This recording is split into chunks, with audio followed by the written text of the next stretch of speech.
Well, it's been a few weeks since we've seen Buffalo, but this is a lot different team than we saw up there. So offensively, they've got a lot of explosive weapons. We didn't see Allen. He's been impressive. Foster. They have a lot of big plays. And receivers have done a good job. Obviously, Clay and in the backs, Ivory and McCoy. So a lot of weapons there. And defensively, at the top of the league in a lot of categories. So playing very well. Don't give up a lot of points. Don't give up many big plays. Make you earn everything. And we're gonna have to have a lot of well executed plays to move the ball and score points against them. We're able to do a lot of that up there. So hopefully we can improve on that this time. But they're very well coached, and they've got they have a good scheme. They play hard, they play well, and they make you earn everything. So you said on the radio that obviously it's a different offense than what you saw when Derek Anderson was the quarterback. How much of what they're doing with Allen is some of the design runs, or is this most of what he's getting to run the football? They do both. Yeah. They do both. How does Allen compare to some of the other mobile quarterbacks you guys have seen this season? I don't know. He's good. He's at 300-yard games in a row. He's a leading rusher, so he's a good player. Foster's been pretty explosive up the field, and he's also coming short to dangerous in the what you saw. He's averaging 25 yards a catch. I mean, it's a lot to average. So, very explosive player, and gets behind the defense, catch and run player. He's fast, really fast. Allen's got a great arm. Can't overthrow him. He can't outrun the quarterback. Quarterback can get the ball down the field to him. So it's been very exciting to watch. Does it speak to Alabama's depth that a guy like Foster Yeah, you'd have to talk to Alabama about that. I don't know. Schematically, are they doing things differently than with Josh Allen under center that they did with Henderson for you guys? Well, Allen played at the beginning of the year, so they're in a little bit of transitional period there in the middle of the season. But no, I think their offense. It's game plan offense, so you'll see different things from week to week.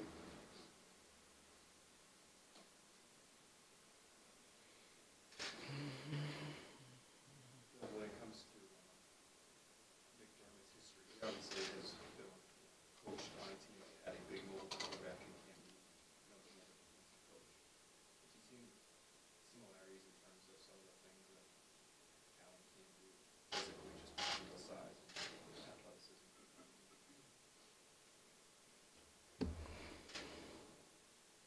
Yeah, I don't know. They both have a lot of skill, but we're focused on Allen this week. He's big, he's fast, he's got a strong arm, he's accurate. He can stand in the pocket and throw. He can get out. There's some design runs, there's some quarterback scrambles, there's some scrambles where he runs, there's scrambles where he extends plays and throws it. So I don't know. It's our guy to defend. He had almost 3/4 of their total offense against the Jets, so. It's a lot.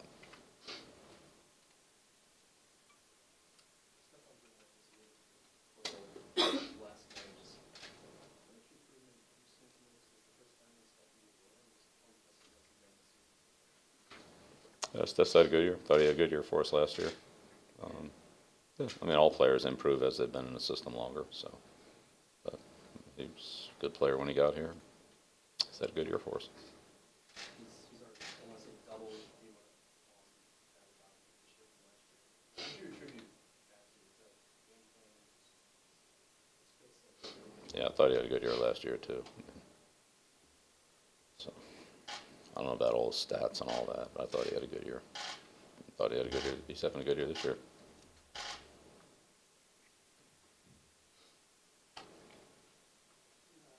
Are they interchangeable safeties, or do they have defined roles for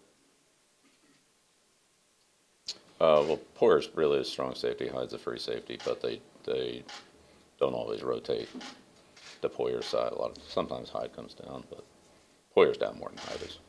And there's a decent amount of split safeties too, where they're both back. You seem to play a lot of different types of coverages, switch it up a lot in the backfield. What kind of challenges does that present? Yeah, they do a good job of disguising. I mean, they're a heavy zone team. But they do a good job of disguising their zones, their blitz zones. Split safety, post safety, which way the rotation's going.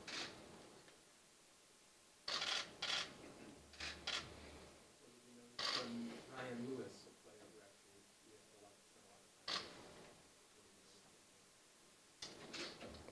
with. Missed the last 2 games of concussion, and he hasn't played much.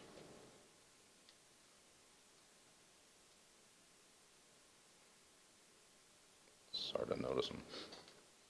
Yeah, I mean, I've been active.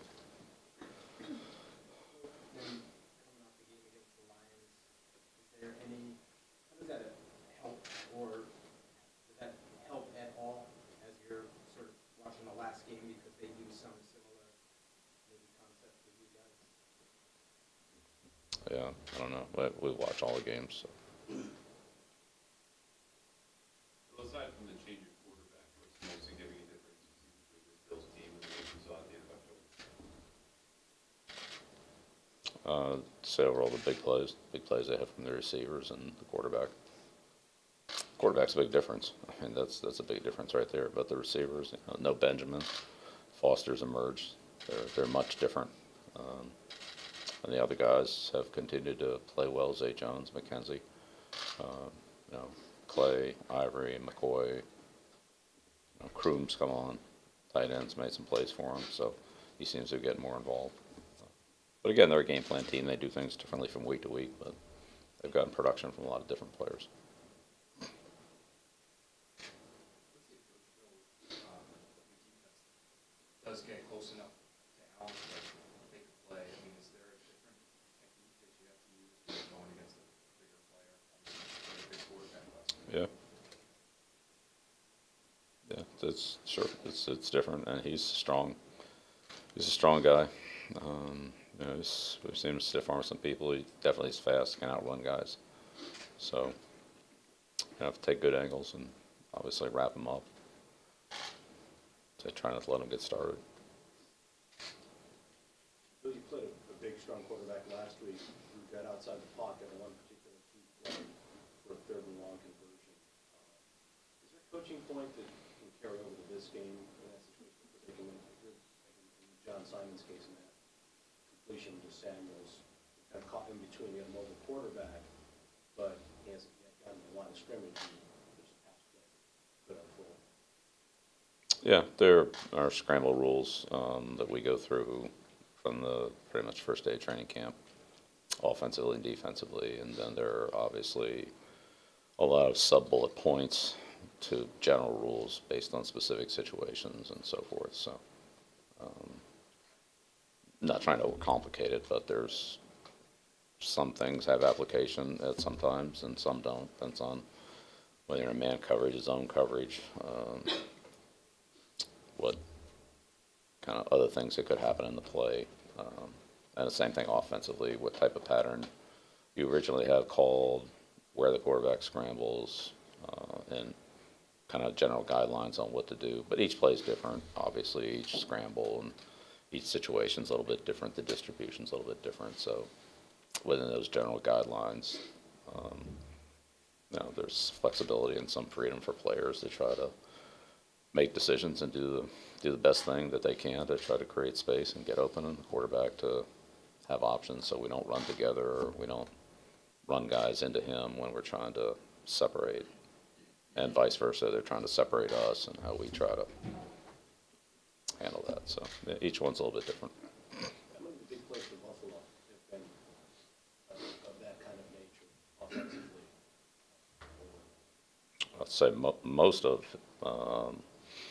Allen's long runs have been all scrambles. He's got some design plays, quarterback draws and keeps and things like that, but I'd say most of the big runs have come, the 30, 40 yarders, come off scrambles.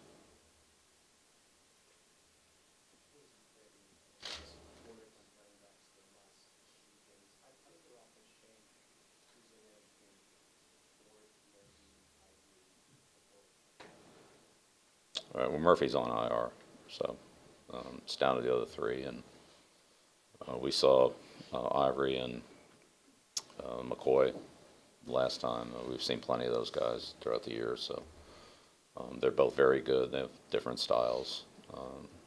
You know, you put Ford in there. I mean, he's a tough, hard-working kid that runs hard. So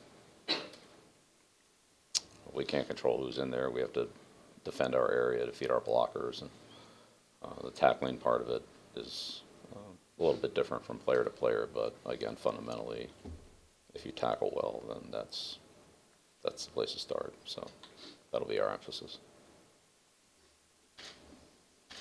Their defensive linemen complement each other.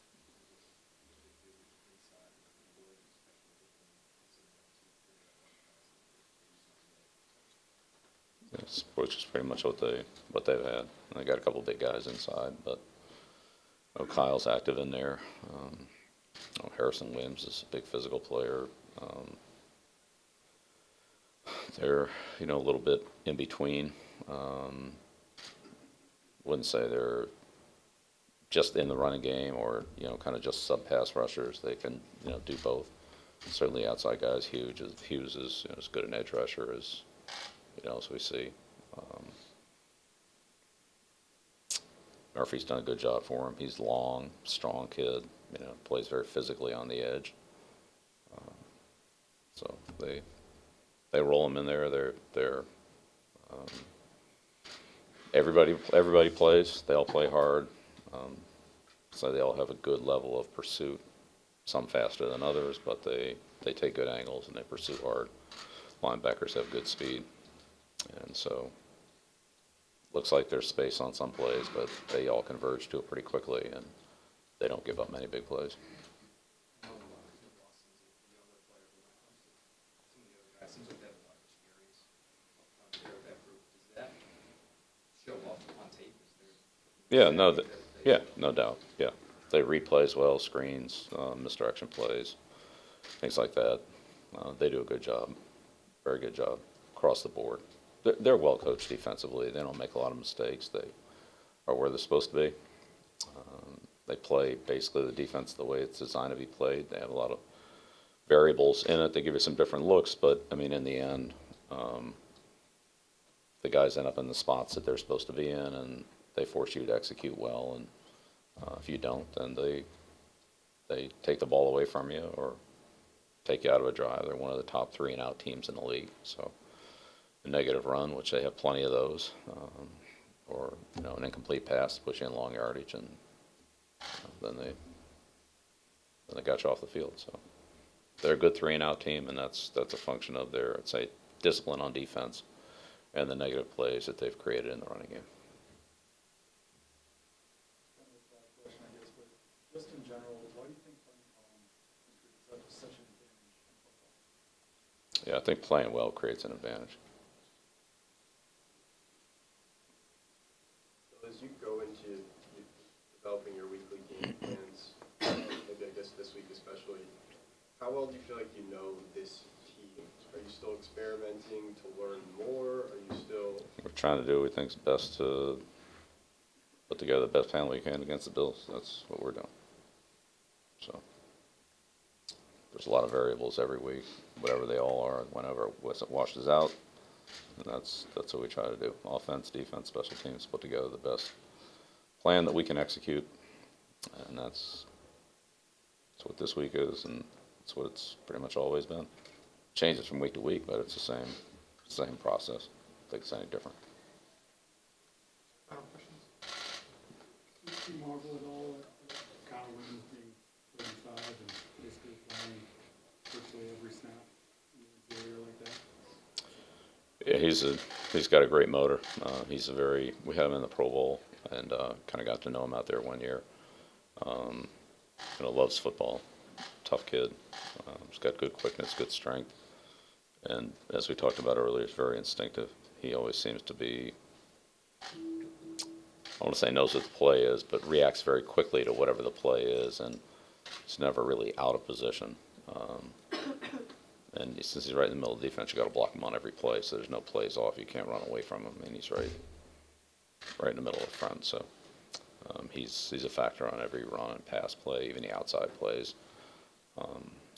It's an issue on those too. So he's got a great motor. A lot of times he just will outwork the lineman or wear him down over the course of 60, 65 plays. He'll just get some plays that he maybe out hustles the opponent on or outworks the guy on, and plays he should be blocked. He fights through and makes a play. Sony Michel taking on the role you envisioned he might take when you drafted him? Yeah, when we bring players in that we don't know or haven't had before, then we just kind of let it run its course and see how it goes. So we don't try to pigeonhole anybody into anything. That's sometimes they work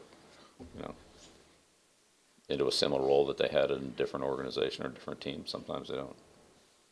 James White would be an example of a player that didn't. Some players do, some players don't. So we get them in our system and teach them and work with them and see what they can do. And sometimes that path changes.